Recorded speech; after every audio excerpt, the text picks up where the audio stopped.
May mga baboy nga gin-report na kalamatay sa sur nga bahin sa Negros Occidental. Sunod sa Arano, may mga napatay nga baboy sa Himamaylan, Kabankalan, kag Ilog.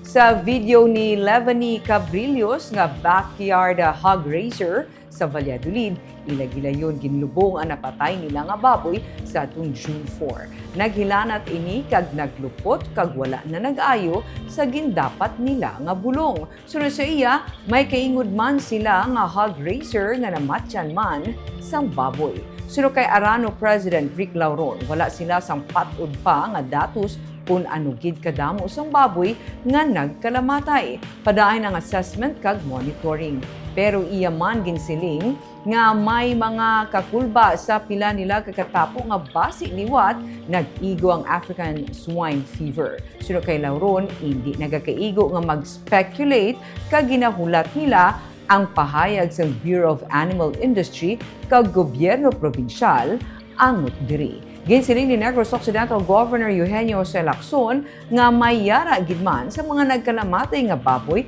pero hindi massive o kung madamo kaangay sa natabo sadto sa ASF. Ang mga kaso subong isolated. Mahimo dalaman ini sang epekto sa tig-ululan. Ginsiling ni Provincial Veterinarian Dr. Placida Lemana, nagapatigayon sila sang surveillance. Ang mga LGU ginaabisuhan nga magsunod sa protocol kag guidelines nga plastado na. Kangay sang pagpalubong gilayon sang baboy nga napatay, may ASF man nga kaso nga ginreport o kun wala.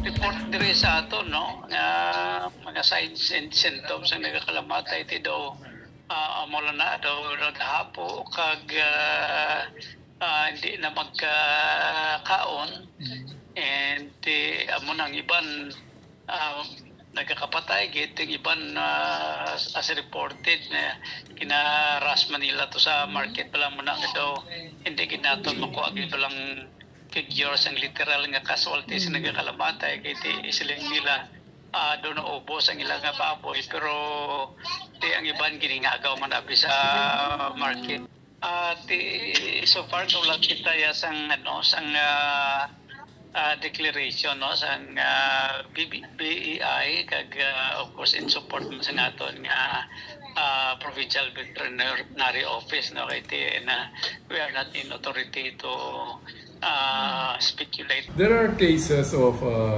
mortality, but so far we can attribute it to weather conditions, no? Probably because of the sudden, not sudden, the entry of the rainy season. Because unlike our experience with ASF before, it was massive mortality, no? But in this case right now, very isolated cases in different areas. But we've instructed that any mortality should be buried immediately. No? So the provincial government has provided with lime and disinfectant. No?